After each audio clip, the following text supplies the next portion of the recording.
One of the biggest questions that people ask us is how we came up with the design for our barndominium.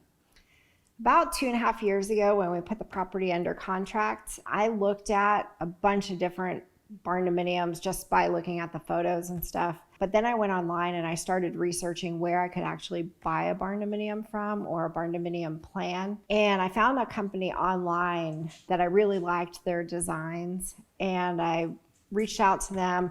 They gave me a quote on the barndominium and I almost had a heart attack. So because I like their plan so much though, I got in touch with a friend of mine who's an architect and gave him the actual plan from that company. And I said, hey, can we just design this the way that we want to? Are you able to draft something up for us? And he said yes. And so basically that started the whole design part of the barndominium. And I had no idea what I was getting myself into, and I don't think Eric really knew what we were getting into. But there were just so many intricacies that we were not really thinking of at the time. We were like, oh, we want to build this. But when we build our modular homes, we have a plan and we take that to the modular home company and we say, this is the type of plan that we want to do. And they kind of draw it up for us.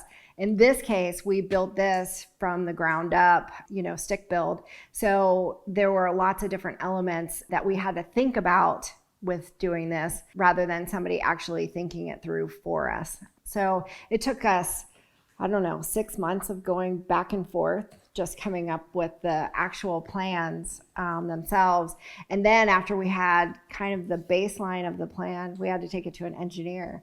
And then the engineer said, well, you could do this, but you can't do that. So then it was back to the drawing board with a lot of different items. But now what we have is an amazing barndominium that was approved by the county and approved by the state, and it's definitely not going anywhere. Yes. I mean, it looks just like a barndominium, and it's so workable for us because we have our stalls downstairs and we live upstairs.